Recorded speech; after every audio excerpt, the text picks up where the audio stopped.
Howdy, howdy, howdy, my name's Anachi Sasuke, and welcome back to Let's Read Prequel, or Making a Cat Cry the Adventure. In the last episode, we heard from the guard captain dude about the Daedric god of something. I don't remember. All I know is now we know where the creepy mural in Sigrid's house came from. So, now, where did you get a sandwich? Nayara wrote, Katia, break in excitedly, oblivious to anything else happening in your surroundings, to tell guys of how your own dreams have spoken to you, sort of. Boop. Seriously, where did the sandwich come from? I'm pretty sure that dream thief talked to me last night. What? Gaia says. You told me you were having a really bad nightmare like usual, and then all of a sudden these big glowing letters appeared? Big glowing letters, he says. Yeah, all lit up like one of those magic-powered signs outside of a strip club. It was really weird. They basically just told me to stop being afraid. Big glowing letters appeared and told you to just stop being afraid, he says. You nod. What do you think it could mean? Do you think this somehow could be the cure to both our nightmares? Do you think...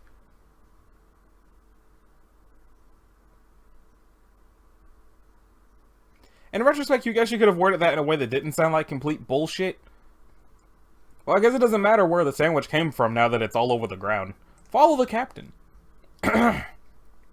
Contemptible comedian wrote, Go apologize and insist that it's true, young missy, you're not mocking him. Seriously, big damn letters. Stupid jellyfish wrote, Show your trust face. Wimbrel wrote, Tactlessly trail after the good captain. You've already screwed this conversation up pretty badly. You could follow him and try to explain yourself, but you suspect that would just make things worse. For now, it's probably best to let him be. Chasing after someone who wants to get away from you is never a good idea. If you leave him alone a bit, though, maybe he'll realize you weren't just mocking him this time. He's still your one lead on your nightmares, and you don't want to make him hate you. I mean, any more than he already does. Right now, you should focus on your more immediate personal problems. Flalomans wrote, Katia, ponder sandwich. Elnath wrote, Lament the loss of your sandwich. It looked like you were really enjoying that. What was that, pulled pork? Delicious. Alas, your delicious sandwich has been slain. Gaius's blows sent it sprawling from your hand and onto the dusty grass, where its saucy porcine contents splattered forth from its freshly baked body. It didn't stand a chance. The sandwich has been rendered completely inedible. Yeah, just kidding, you're poor. You probably could have just gone back to Lenka's barbecue and asked for another one, but it was already free.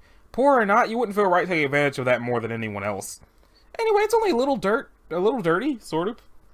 Unclever title wrote, Come to think of it, considering how the king acts and how reassuring the gold words were, there's, like, no possible way the speaker was also the dream thief, right? Or at least not the same guy setting the dreams up. Why would he torment you for 16 years and then act all chummy now? It just doesn't make any sense. No wonder guys thought you were making fun of him. I know your story is sad, Katia, but someone who had no qualms torturing a child and ruining your life for over a decade isn't just going to gain a conscience over a couple of nights of a rock bottom because you're trying her best not to be scared. Something's up. Either there are two mysterious players involved or something has the dream thief scared. Scared enough to try changing tactics. Old school RPG dude wrote, However, if this voice is our mysterious dream thief person, that begs the question. Why the dreams of the king in the first place? Why is she now trying to calm Katia down and prevent her from torment at the hands of her royal antagonist if she was the one who created it to begin with? To be honest, you find all the implications of Gaius' story kind of discouraging. You're trying not to think too hard about it or let it bring you down, but the fact that there is someone behind your nightmares means that this is more than some simple affliction that will go away with the right potion. It means someone out there, probably something more powerful than the Daedric Prince of Nightmares there was, wants you to suffer, and fuck, you can't even do anything about it when people want you to suffer. Maybe there is a second player involved. Some god or Daedra you tried praying to years ago finally worked their way down to the bottom of the priority list and saw you needed help. Even then, it means things are completely out of your control, a quarrel between beings greater than you. And all you can do is just sit, wait, and hope for the best. And that's never worked. Maybe you should have chased Gaius. Self-Loathing wrote, Look at that sandwich. It represents your life. So, fellow Hard Times got kicked down into the dirt, picked itself back up, and now has less pickles in it than before. Oh snap! In your face, Self-Loathing! Gavin Fox wrote, Katia, well, at least you have your health, right? Speaking of your health, how's your eye? Are you going to have to find a more awesome-looking leather eye patch, or is your eye better yet? You guess it has been a while since you checked it.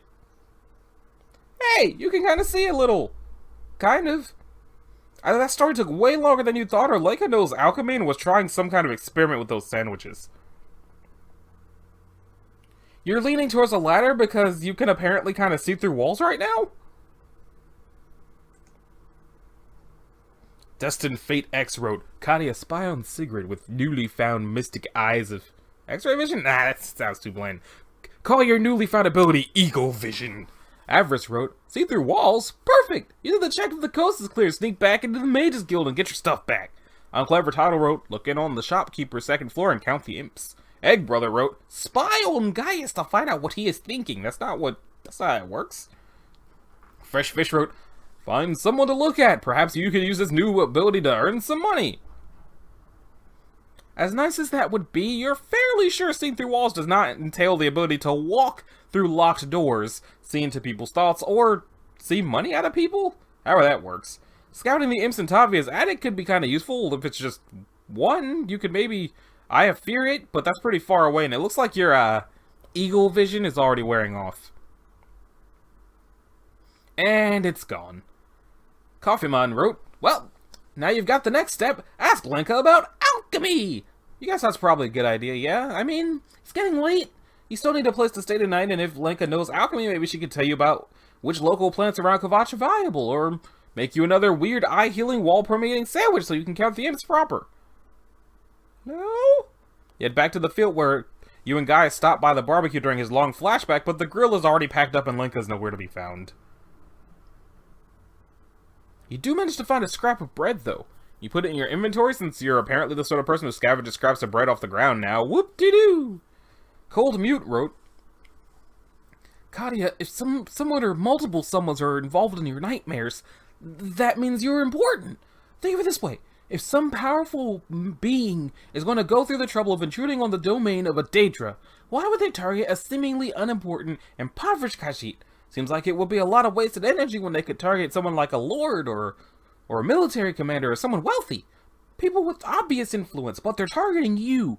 So that means that even if you may not seem to have control at the time, you're still pretty damn important. You may even get your name mentioned in a book in the future, or brought up during a class for training mages in the future. So you got something to take pride in. Yeah? You know, you've said this before, but you really don't want to talk about this, or think about it. It doesn't feel like you're important. If anything, it's just a reminder that nearly everything is out of your control.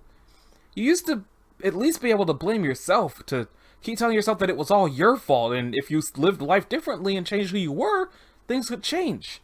If you couldn't be happy, Katia Mannigan could. You used to be able to believe that the old life you drove into the ground was just a prequel to something good. I actually said it. But now, you know that something is out to get you. Something big that you can't shed with a change of name or run from in another country. You don't know why, you don't know what it wants, but you just know it's one more in a weird world of things and people working against you, and you're powerless to stop a single one of them. The world wants you to fail, and there's nothing you can do to control it. And that feels, well, you don't want to think about what it feels like. You guess you're just going to keep going. You'll eat food off the ground, try to find some way to make money, and hope that whoever's out to get you that day of the week takes pity. You guess the word for it is scared.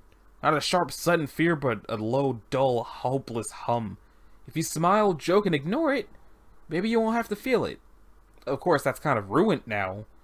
Masta wrote, get someone to help you get your stuff back from Sigrid. That was a major dick move on her part, and any decent person would understand that and be willing to help. Sabata too wrote, gonna try to be a voice of reason here. Do not attempt to steal back what you lawfully gave to Sigrid. You're facing a power you can't think to combat, and both magical and social capability. Sigrid runs the town. How would you get Quilvy's package back if she catches you and pays the guards to never let you in? Octane wrote, make figuring out a plan to break into the Mages Guild your biggest priority. What are your goals? To deliver Quilvy's package, to figure out your magic biz, and to make money. What's in the Mages Guild? Chloe's package, books on magic stuff, and huge piles of fucking treasure. It would only be appropriate to redistribute some of that ill-gotten loot to the poor folks Sigrid is downtrodden and oppressed. Like you, for instance. You have been thinking about this, on the other hand, and... well, you're with Sabana too here. You think it might be time to throw in the towel on getting your stuff back from the Kvatch's Mages Guild. You know, it would fix things. You really do. Getting Quillweave's package back would prove to her you can be trusted. And even a handful of coins from that goddamn heap would solve your food and housing problem for weeks to come. However, it's also a huge, dangerous gamble. And unlike delving into an ancient ruin in hopes of finding treasure or jumping down a well of kill some fish, you don't even have a place to start. It's just a false hope. The warm feeling that if you could get in there, it would certainly be nice. Idealistic false hope like that is the sort of thing that lured you in there to begin with. Best idea! What does that say? Now leaving Kvatch. Not to mention, well, you're safe now. They took your stuff, they probably think you're still under the spell of Sigrid's weird pheromone stuff or whatever, and they have no reason to come after you further. If you start trying to cause them problems, who knows what'll happen. Whatever it is, you suspect it won't end pretty for you. You want everything to be better, but you guess you're starting to realize you can't be careless about it. There's still that low, quiet feeling of anger telling you that you should do something, that you should get some kind of revenge, but you just have to keep reminding yourself that this isn't a storybook and you're not some sort of hero, and even if you wanted to be, the entire situation is still out of your control. Isn't that, what's his face, Stefan? You notice your thoughts heading back down that path and push them away?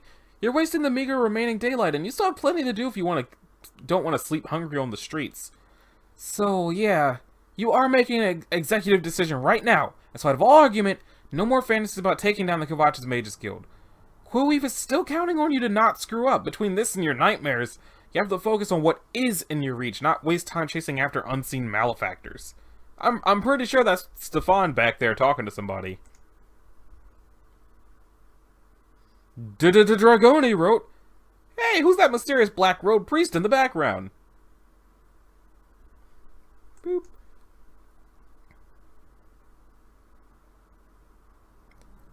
Jean wrote, "Hey, it's Steve! Just a dozen yards behind you! How about walking over to him and see what he's doing? Maybe exchange a few friendly words with each other while you're at it."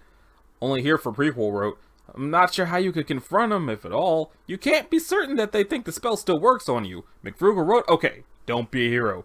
Be a beggar. Go over to that dark-robed guy and beg him for the package back. That's all you want. It's not worth anything to them. Any of your other worthless belongings will be icing on the cake, really."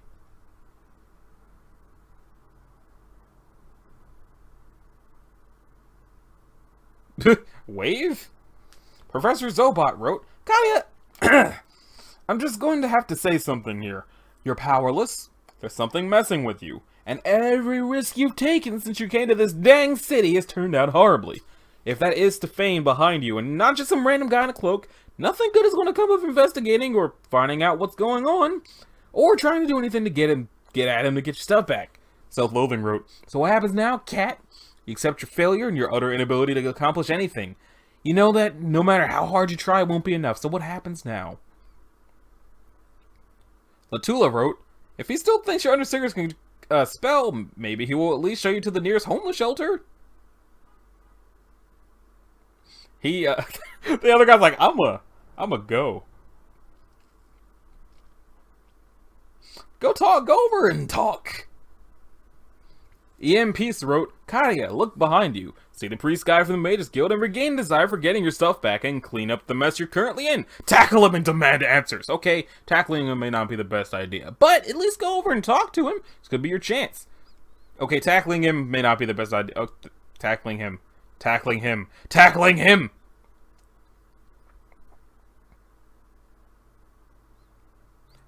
As Katia Mannequin, take control of the situation.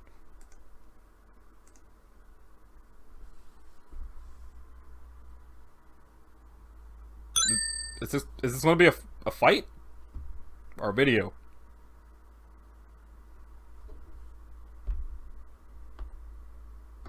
Click. Oh, what?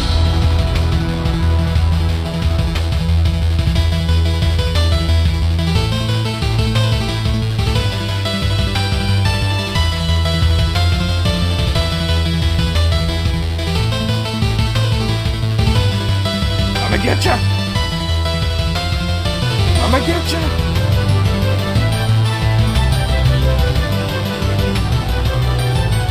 I don't think I'm gonna get it. Got it, stop!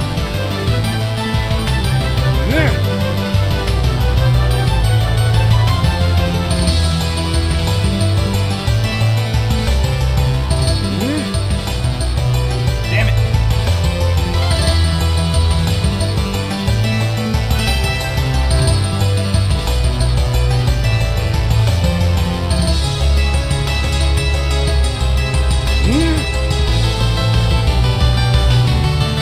Get back here, you!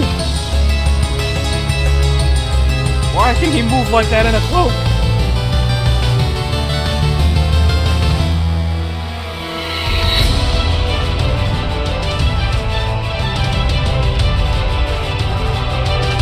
I don't think I'm gonna get him. Matter of fact, I'm pretty sure you don't get him. I don't remember. A little random archer dude.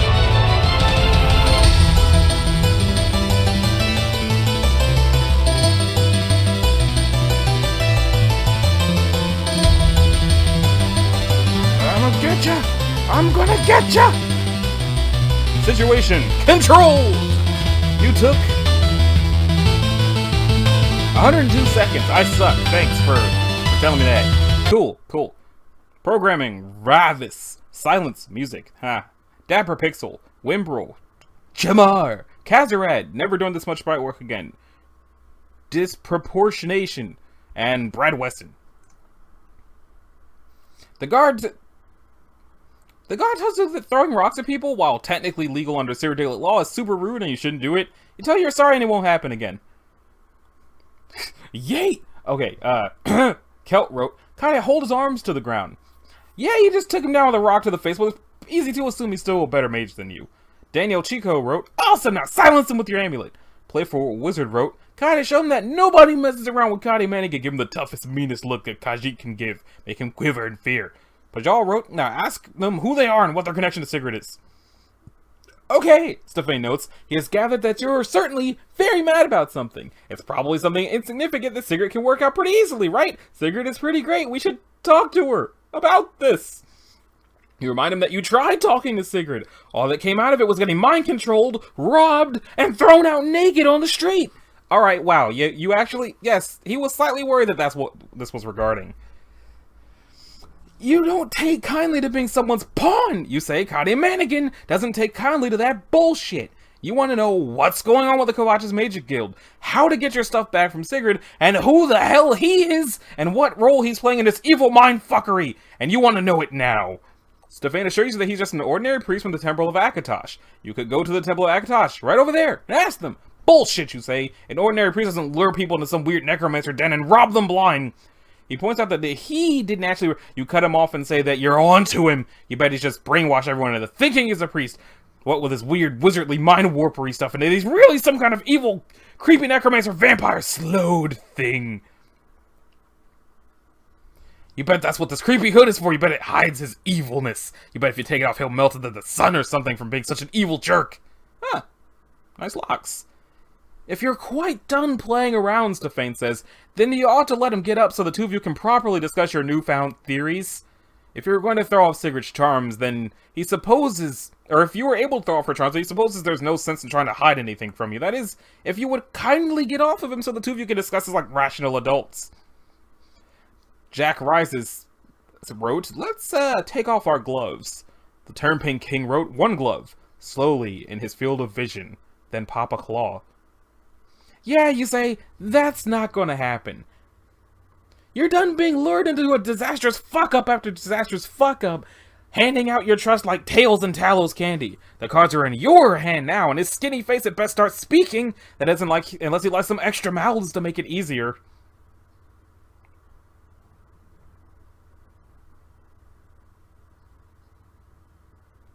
Fine, you'll try talking out through it like a sensible adult. Guard rude. Okay, Sleth 360 wrote, woo! Put a rock in your inventory. You never know when a good rock will come in handy. Mikos wrote, well, I guess we have no choice but to put some blind faith into the skeevy priest, but I still don't 100% trust him. So just to get this straight, you are going to answer my questions openly and truthfully? Everything about you, Sigrid, Kvatch, and how to get my stuff back? Stefan rolls his eyes. As he said, if you're somehow already found a way around Sigrid's magic, then there's no reason to hide anything from you. Better you be fully informed than half informed. And you're not going to try to kill me or mind control me to jumping off a cliff or something to keep me from telling everyone your evil plans. He tells you that he's a priest, not a murderer. If he harbored the slightest desire to kill you, the two of you could have easily avoided a laborious and tiring chase. Tron wrote, Katia, take your interrogation to a more civilized location, like the park bench. Under the clever title wrote, let's hear his story before we jump to any more conclusions. And if I let you up, you're not going to try to run away, you ask? Again, he repeats if he's willing to answer your questions if you'll just get off of him. It was wrote, Katia, let's Stephanie buy you a cup of coffee. And maybe you could throw in a non-alcoholic drink too, since I've been chasing you all over town. I mean, it's just that I can't really get water from a well or anything, and I think the guy who was giving out free lemonade is gone now, so it would be kind of nice, to have something to drink. Stefan tells you that you're milking this a bit. You remind him that you're the one making demands here, and you've still got a rock you can throw at his face in a technically legal way. Okay, he concedes he'll throw in a drink. St. Dane 05 wrote, gotta stand him up, shake his hand. A sign of trust? That should get you off to a good start. Alright then. Well, he asks, you admit that you might need a little help getting up? You haven't actually been able to feel your legs since you jumped off that last rooftop? Unclever title wrote, gotta employ your adult sensibility and talk the truth out of him. Stefan drags you to a more comfortable spot for you to properly interrogate him. Oh hey, it's another Khajiit, who I think is the one who runs the bar and hates Katia. Cut to the chase. Cotton Killer wrote, weren't we banned from the bar, like, forever? Stefan negotiated your re-entry, and by that you mean he dragged you inside, flipped the Khajiit bartender off, and ordered you some milk. Bartender didn't seem happy about it, but you'll probably be fine as long as you don't do anything stupid this time. Stolen Mango wrote, your milk, it's in a bowl. Change it to a cup. All you managed to create is some sort of horrible milk taco? Risereld wrote, gotta start asking questions, but remember you have priorities. 1, the package. 2, your money. 3, evil mage conspiracy involving Sigrid in the guild, but remember as long as you get what you need, this isn't necessarily a problem. 4, getting the rest of your stuff back, including your robes, is probably worth a try considering how quickly you go through clothes, no offense. Right, you cut to the chase. You tell Stefan that when he robbed you, he took a very important package you have to deliver. You need to know if there's a way to get it back from Sigrid's evil clutches, and if so, how? Stefan raises an eyebrow and points out that all Sigrid took for you was a handful of coins, a cheap robe, and less than 10 seconds worth of old books and supplies. He can't envision anything there being important enough to warrant chasing him across the entire city. You tell him that it's complicated, but more importantly, those things weren't his to take. It wasn't right, and you need to fix that. Look, you say, if you're not going to actually help me, then at least tell me what sort of bullshit Sigrid has going on so I can help myself. I'm not out for blood or anything, I just want to get my stuff and get out of here so I can start setting things right. And it just so happens that to do that, I need to know how to break into the lair of an evil psycho bitch with mind control powers. She's not... Did I mention the part where she mind controlled me, robbed me, and threw me out on the street naked?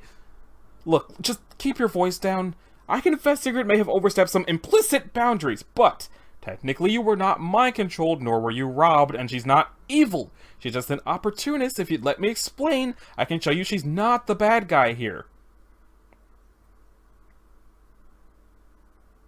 Alright, so... I like how they're just sitting there, and the bartender's like, so, what's your, explanation, smart guy?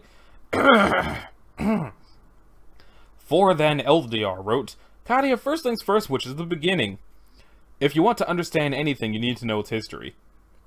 This all started about a year or so ago. Up until then, Sigrid lived as an ordinary alchemist. She was a Mages Guild member, a low-ranking one, and she still is, and spent most of her time minding a little potion shop over in Skingrad. As far as anyone was aware, there was nothing particularly outstanding or unusual about her. This was right after the Mages Guild stopped supporting the practice of necromancy when Hannibal Traven took over as Archmage. Sigrid wasn't active with the guild's affairs at that time, or at this point, but caught wind that the guild's old necromancy hub, the Kvatch's Mages Guild, had been all but abandoned after the ban. Without any guild tenants, the Archmage was planning to have Kvatch's guild hall demolished. It was in that very same minute, by pure happenstance, that Sigrid met a Halalu alchemist who had lost everything in an unexpected house fire. Her shop, her money, everything she had worked to build in Cyrodiil, and all her potions. Other than 86 gallons of questionably legal Telvanni bug musk. Telvanni, what now? Bug musk, Stefan whispers. It's a perfume made in the Far East. It might be a type of magic potion or some kind of repurposed insect pheromone, he's not sure. Like most things in Telvanni, the details are vague at best. What matters, however, are its interpersonal effects. One spread, the substance is said to make a beggar as compelling as a learned politician, an illiterate barbarian as persuasive as an expert merchant, or an ordinary man as revered as a king. Excuse me, are you well? Excuse me, are you well? Yeah, you say, I just expected more warning there? So what you're saying is she bought some magic perfume off this other alchemist, and now she can just spray herself with some whenever she wants anything. Not exactly, Stefan says. Telvanni bug musk is powerful, but it's not powerful enough for the wearer to completely control those around her, at least not on its own or in small amounts. But, yes, Sigrid bought the entire palette of potions without hesitation, trading the alchemist everything she owned, her shop, her inventory, her savings, everything except for the clothes on her back and enough septums for one night at a quality inn. As soon as she made the trade, she took the potions, left Skingrad, and headed for the city of Kvatch. Why Kvatch, you ask? Why not just stay where she was, or find an even bigger city to do her stuff to? Because Kvatch needed her, he says. They were about to lose their only guild hall for mages, and after housing a necromancer laboratory for so long, they had a very grim image of magic. They needed someone to convince them of the importance and righteousness of magical artifacts, and as I said, Sigrid was an optimist. Is she just like dunking her clothes into a batch of the stuff?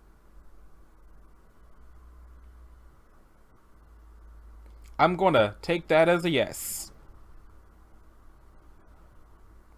By the end of her first day in Kvatch, she had become a local celebrity, a newcomer who had won the heart of every citizen.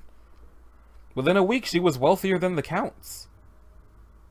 She didn't stop or grow complacent with her position. She poured her time and resources into research.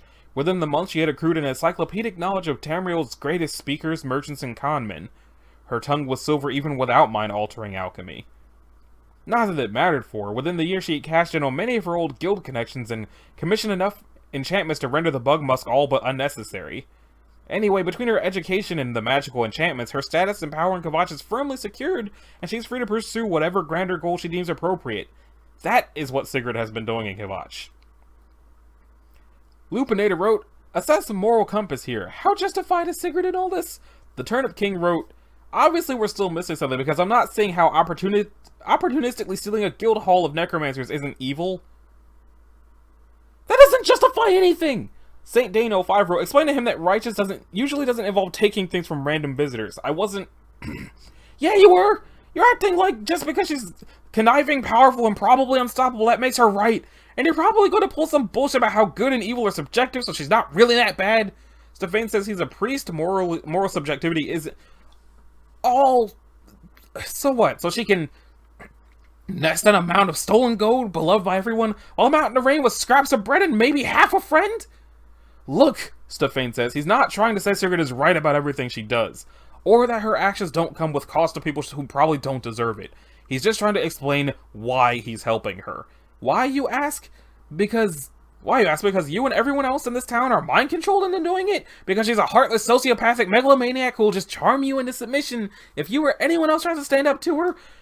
Because she thinks she's doing some huge favor to the magic community by keeping the Kvatch Guild Hall there? No, Stefan says, it's not that. Well, not exactly. It's... I think she might be a hero. Vine Wrangler, and drawing everything Kaz was too lazy to draw. Thanks, Cider.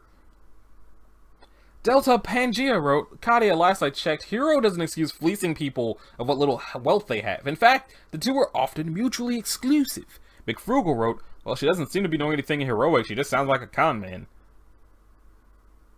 Stefan explains that he doesn't mean hero in the common sense, but the mythical one, like the great warriors and tricksters of old tales. Individuals said to be born outside of fate itself, unaccounted for even in the plans of all-knowing gods in Daedra. Mortals who, solely through their unpredictable nature, could rival omnipotent beings. The mythical heroes weren't good or evil, but instruments of change. Powerful wildcards who existed to rival the dominance of those who would otherwise take the world for themselves. Swag. And the gods, if you believe the old stories, never seem to care. They're just like, hey, at least half the people you killed probably deserved it. Take these Adric artifacts and just keep on carriaging. That makes it alright. So you're unquestioningly helping Sigrid on the off chance she's destined to become some mythical hero like in old stories that probably aren't even real.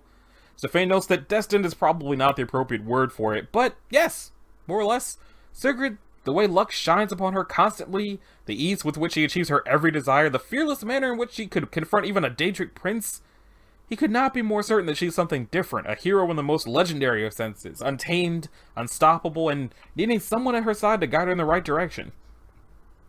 You mean you. Exactly, he says. As soon as he began to suspect her true nature, he tried his best to maintain her trust and friendship, to dissuade her from wrongdoing, to praise her good works, and to lead her down a path the Nine would approve of. As you have no doubt experienced, my success varies. Sometimes her actions are benevolent. She once conned a highwayman out of a giant priceless diamond only to wordlessly donate it to the orphanage that night. Other times, such as your pathetic encounter with her, I fear she falls into hubris knowing that no impulsive action she commits will carry consequences. I have no wish to jeopardize my relationship with Sigrid by second-guessing her decisions, nor do I wish to in any way inhibit her power. At the same time, that doesn't mean I agree with all actions she takes. I hold out hope that, in time, she will come to have marginally less traits worth despising. Emperor Aegon wrote, you can start by resisting the urge to flip the table. Pajal wrote, ultimately we can explain how we understand, but we can't agree. It doesn't seem fair for her to do what she did no matter what anyone says. We don't want anything more to do with Sigrid, we just want the letter and book back. Afterwards we'll leave well enough alone. Okay, I think you're crazy and putting a lot of stock in fairy tales, but I can accept that. I just want to get my stuff back. Can you help with that? Stephane reiterates that he has no desire to damage his friendship with Sigrid or question her actions. She saw fit to take your belongings for whatever reason, and they're hers now. However, it would perhaps be to Sigrid and the world's ultimate benefit as someone more expendable than himself, who was likewise unaffected by her charisma, took it upon themselves to call her supremacy into question, to give consequences to her careless actions by taking back what was theirs and then some. Regardless of whether the thief succeeded or failed, maybe it would be the push needed to spur Sigrid into action, the push needed to make her act like a true hero, actively taking the fight to those who deserved it. It would be far too risky to try himself, but if he were to, say, offhandedly mention a secret entrance to the Mages Guild via the Chapel Undercroft, and you were to, say, slip the chapel key from his pocket when he wasn't looking...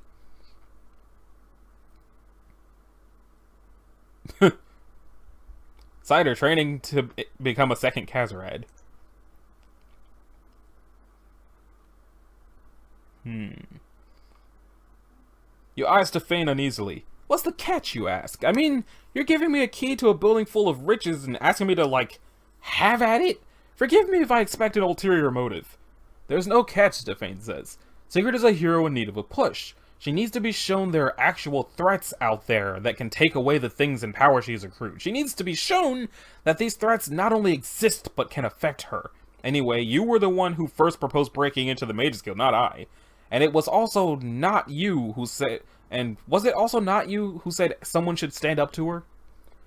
I meant someone should stand up to her by refusing to lick her boots, not by robbing her. And if you want this to happen so badly, why not do it yourself? I mean, you know the building better than I do. You could retrieve my stuff, take all her money, and we'd both be happy. Because my role is elsewhere. Imagine if I were caught stealing and lost her trust, or if the surprise of her finding me was such that I ended up with a Chanfear latched to my neck. A hero like Sigrid who could flourish and benefit the world under my guidance would be nothing but an uncontrollable monster without it. You, on the other hand, are an expendable tool perfect for this act. Whether you leave your mark and escape unseen, escape once she is sighted you, or never escape at all, the job is done and all of Mundus will benefit. Salaves wrote, I think he just called you expendable. Kadia, he thinks you're expendable. Flip the goddamn table. Grey Acumen wrote, Kadia, repeat after me.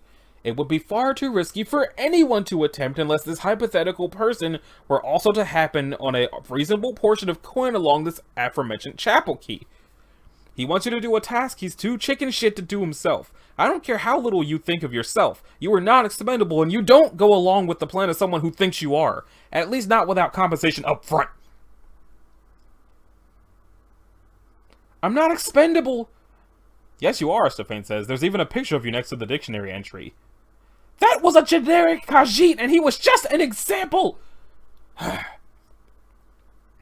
Look, I know you don't want to risk doing this yourself, but I'm not an expendable tool! I may not be some kind of hero or whatever, but I'm a person, and if I'm really going to go along with this plan, I want you to give me something up front for it. And if I don't, Stephane asked, then I won't do it. The bartender just, took a swig of their drink and just seems really pissed off. And then what? What do you mean, you ask? Let's say you turn down your chance to get back at Sigrid, retrieve your oh-so-important books, and make off with a bag full of septums. What will you do then? Another night sleeping on the chapel floor with a bottle of mead? You told Sigrid and I quite a bit about yourself last night. Will you return to your friend in Anvil after another pointless failure? Head off somewhere new? Maybe go back to what you implied was your former career? It's better than being dead. Really, Stephane says flatly. He's sure that's what you were thinking when you climbed down a well of carnivorous fish to get a couple scales, or ran through a collapsing ruin for a couple of old bottles. I think we both know how much your life is really worth. If you were less selfish, perhaps you'd put it on the line for a good cause. Gavin Fox wrote, Kade, you must do this! This is a fantastic idea! Kajal wrote, we are not the villain he is looking for. Do not actively commit a crime. Irreverent wrote, do it, do it, do it, do it, do it, do it, do it, do it, do it. AM Kitsune wrote, Kade, no. Stephane may appear to be helping right now, but he's suggesting that you do something very dangerous and illegal, without any backing or support. Perhaps I should re-emphasize, dangerous and illegal! There's no hurry, Stephane says. That is, unless you need to eat to survive. I can't imagine you have the coin for very much of that as is. I'll leave this here. Sigrid goes to sleep at 4 in the morning, given your track record and that breaking in was your idea in the first place. I trust you'll make the right choice. Sallowface wrote, I think he just called you expendable? Oh, God, he thinks you're expendable. Flip the goddamn table!